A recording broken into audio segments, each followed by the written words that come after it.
Hi friends, welcome back to my channel. ನಾನಿವತ್ತು coconut barfi ಹೇಗೆ ಮಾಡೋದು ಅಂತ ಹೇಳ್ಕೊಡ್ತಾ ಇದ್ದೀನಿ.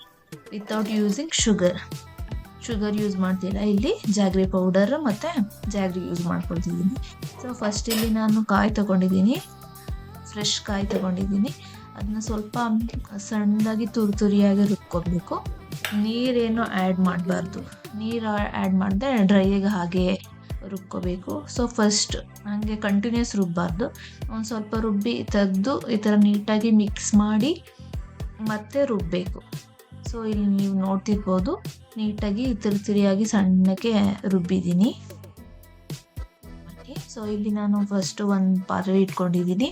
ಅದಕ್ಕೆ ಈಗ ತುರ್ದಿಟ್ಕೊಂಡಿದ್ದೀವಲ್ಲ ಆ ಕಾಯಿನ ಹಾಕೊಳ್ತಾ ಇದ್ದೀನಿ. ಅದು ಹಾಕಿ 1 ನಿಮಿಷ ಹಾಗೆ ಮೀಡಿಯಮ್ ಫ್ಲೇಮಲ್ಲಿ ಈ ಥರ ಡ್ರೈ ರೋಸ್ಟ್ ಮಾಡ್ಕೊಬೇಕು.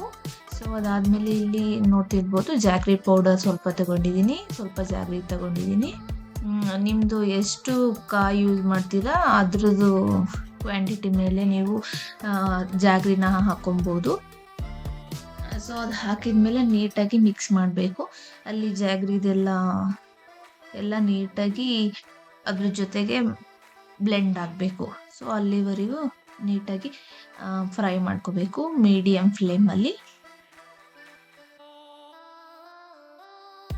ಸೊ ಇಲ್ಲಿ ನಾನು ಆರ್ಗ್ಯಾನಿಕ್ ಜಾಗ್ರಿ ಪೌಡರ್ ಯೂಸ್ ಮಾಡಿದ್ದೀನಿ. ಸೊ ಅದಕ್ಕೆ ಕಲರ್ ಈ ಥರ ಬ್ಲ್ಯಾಕ್ ಆಗಿ ಬರ್ತಿದೆ. ಮತ್ತು ನಾನಿಲ್ಲಿ ಇದು ಕಡಿಮೆ ಕ್ವಾಂಟಿಟಿಲಿ ಮಾಡ್ತಿದ್ದೀನಿ, ಮಗುಗೆ ಮತ್ತು ನಮ್ಮ ತಾತ ಅಜ್ಜಿ ಮಾಡ್ತಿರೋದು. ಸೊ ಇದನ್ನ ನಾನು ಫುಲ್ ಹಾರ್ಡಾಗಿ ಮಾಡ್ತಿಲ್ಲ, ಸ್ವಲ್ಪ ಸಾಫ್ಟಾಗಿ ಮಾಡ್ತಾ ಇದ್ದೀನಿ. ನೀವು ಲಾಸ್ಟಲ್ಲಿ ನೋಡ್ಬೋದು, ಇದು ಗಟ್ಟಿ ಇರಲ್ಲ, ಸ್ವಲ್ಪ ಸಾಫ್ಟಾಗಿ ಮಾಡ್ತಿದ್ದೀನಿ. ಓಕೆನಾ? ಸೊ ಇಲ್ಲಿ ನೋಡ್ತಿರ್ಬೋದು, ಇವಾಗ ಇದು ರೆಡಿ ಇದೆ. ನೀವೀಗ ಟೆಸ್ಟ್ ಮಾಡಿ ನೋಡ್ಬೋದು. ಅದು ತೆಗೆದ್ರೆ ನಾವು ಯಾವ ಥರ ಸೈಜ್ ಮಾಡ್ತೀವಿ ಆ ಥರ ಸೈಜಿಗೆ ಬರೋ ಥರ ರೆಡಿ ಆದರೆ ಸೊ ನಮ್ಮದು ಜಾಗ್ರಿ ಬರ್ಫಿಗೆ ರೆಡಿ ಇದೆ ಅಂತ. ಸೊ ಇವಾಗ ಇದ್ರ ಜೊತೆಗೆ ನಾವು ಕೋವಾ ಮಾಡ್ಕೊಬೇಕು. ಸೊ ಕೋವಾ ಹಾಕೋದ್ರಿಂದ ಟೇಸ್ಟ್ ಇನ್ನು ಸ್ವಲ್ಪ ಎನ್ಹಾನ್ಸ್ ಆಗುತ್ತೆ. ಸೊ ಈಗ ಕೋವಾ ಹೇಗೆ ಮಾಡೋದು ಅಂತ ತಿಳಿಸ್ಕೊಡ್ತೀನಿ ಬನ್ನಿ. ಮತ್ತಿಲ್ಲಿ ಒಂದು ಕಾಷನ್ ಏನಂದರೆ, ನಾನಿಲ್ಲಿ ಸ್ಟೀಲ್ ಪಾತ್ರೆ ಯೂಸ್ ಮಾಡ್ತಿದ್ದೀನಿ. ನೀವು ಇದು ಕೋವಾಗೆ ಇದು ಯಾವುದು ಬರುತ್ತೆ, ಅದು ನಾನ್ ಸ್ಟಿಕ್ ಯೂಸ್ ಮಾಡಿ. ಯಾಕಂದರೆ ಇದು ಸ್ಟೀಲ್ ಆಗಿರೋದ್ರಿಂದ ಇದು ತಳ ಹಿಡಿಯೋ ಚಾನ್ಸಸ್ ಇರುತ್ತೆ. ಇಲ್ಲಿ ನಾನು ಇನ್ನು ನೋಡ್ತಿರ್ಬೋದು, ಇದು ಸ್ಟೀಲಲ್ಲಿ ಯೂಸ್ ಮಾಡ್ತಿದ್ದೀನಿ, ಇದ್ರಲ್ಲಿ ತಳ ಹಿಡ್ಕೊಡುತ್ತೆ. ಸೊ ನೀವು ಬೆಟರು ನಾನ್ ಸ್ಟಿಕ್ ಪಾತ್ರೆನ ಯೂಸ್ ಮಾಡಿ. ಸೊ ಅದೇನು ತಳ ಹಿಡಿಯೋದಿಲ್ಲ. ಸೊ ಇದು ಕೋವಾಗೆ ಇಲ್ಲಿ ಸ್ವಲ್ಪ ತುಪ್ಪ ಹಾಕಿ, ಒಂದು ಸ್ವಲ್ಪ ಹಾಲು ಮತ್ತು ಸ್ವಲ್ಪ ಮಿಲ್ಕ್ ಪೌಡರ್ ಹಾಕಿ ಇದನ್ನು ಲೋ ಫ್ಲೇಮಲ್ಲಿ ನೀಟಾಗಿ ಮಿಕ್ಸ್ ಮಾಡ್ಕೊಬೇಕು. 1 ಸೆಕೆಂಡು ಬಿಡಬಾರ್ದು. ಬಿಟ್ಟರೆ ಅಂದರೆ ತಳ ಹಿಡಿದ್ಬಿಡುತ್ತೆ. ಯಾಕಂದರೆ ಸ್ಟೀಲ್ ಪಾತ್ರೆ ಯೂಸ್ ಮಾಡಿದ್ದೀನಿ ಅದಕ್ಕೆ. ಇಲ್ಲಿ ನೋಡ್ತಿರ್ಬೋದು, ಆವಾಗಲೇ ತಳ ಹಿಡಿಲಿಕ್ಕೆ ಸ್ಟಾರ್ಟ್ ಆಯಿತು. ಸೊ ಬೆಟರು ನಾನ್ ಸ್ಟಿಕ್ ಪಾತ್ರೆ ಯೂಸ್ ಮಾಡಿ. ಸೊ ಇದೇ ಥರ ನೀಟಾಗಿ ಮಿಕ್ಸ್ ಮಾಡ್ತಾಯಿದ್ರೆ ಈ ಥರ ಕನ್ಸಿಸ್ಟೆನ್ಸಿ ಬರುತ್ತೆ.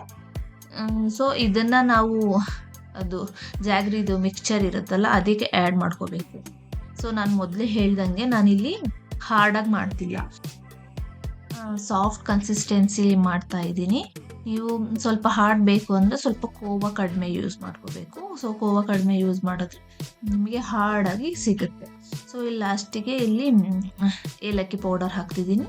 ಲಾಸ್ಟಿಗೆ ಸ್ವಲ್ಪ ತುಪ್ಪ ಹಾಕಿ ನೀಟಾಗಿ ಮಿಕ್ಸ್ ಮಾಡ್ಕೊಳ್ತಿದ್ದೀನಿ. ಸೊ ತುಪ್ಪ ಹಾಕಿದ್ಮೇಲೆ ಅದು ಯಾವುದು ತಳ ಹಿಡಿಯಲ್ಲ. ಸೊ ಇಲ್ಲಿ ನಾನು ಒಂದು ಪ್ಲೇಟಿಗೆ ಬಟರ್ ಪೇಪರಿಗೆ ಸ್ವಲ್ಪ ತುಪ್ಪ ಹಾಕಿ ಇಟ್ಕೊಂಡಿದ್ದೀನಿ. ಸೊ ಅದಕ್ಕೆ ನಾವು ಮಿಕ್ಸ್ಚರ್ ಇರುತ್ತಲ್ಲ ಅದನ್ನ ಹಾಕ್ಕೊಳ್ತಿದ್ದೀನಿ. ನಿಮಗೆ ಯಾವ ಥಿಕ್ನೆಸ್ ಬೇಕೋ ಆ ಥಿಕ್ನೆಸ್ಗೆ ಅದನ್ನ ನೀಟಾಗಿ ಹರಡ್ಕೋಬೇಕು. ಸೊ ಇಲ್ಲಿ ನೋಡ್ತಿರ್ಬೋದು. ಸೊ ಈ ಥರ ನಾನು ಎಲ್ಲ ಸ್ಪ್ರೆಡ್ ಮಾಡ್ಕೊಳ್ತಾ ಇದ್ದೀನಿ. ಈ ಸ್ಪ್ರೆಡ್ ಮಾಡಿದ್ಮೇಲೆ ಓವರ್ ನೈಟ್ ಬಿಡಬೇಕು, ಇಲ್ಲ 10 hours ಬಿಟ್ಟರೆ ಅದು ನೀಟಾಗಿ ಆರಿರುತ್ತೆ. ಸೊ ನೋಡ್ತಿರ್ಬೋದು, ಇದು ಬೆಳಗ್ಗೆ ನಾನು ವಿಡಿಯೋ ಮಾಡ್ತಿದ್ದೀನಿ ನೋಡಿ. ನೀಟಾಗಿ ಸಾಫ್ಟಾಗಿ ರೆಡಿಯಾಗಿದೆ. ಟೇಸ್ಟ್ ಮಾತ್ರ ಸೂಪರಾಗಿತ್ತು. ನೀವು ಒಂದ್ಸಲ ಟ್ರೈ ಮಾಡಿ, ಈಸಿಯಾಗಿ ಮಾಡ್ಬೋದು, ತುಂಬ ಟೇಸ್ಟಿಯಾಗಿರುತ್ತೆ. Thanks for watching. Please subscribe, do like and share with your friends. Thank you. Bye bye.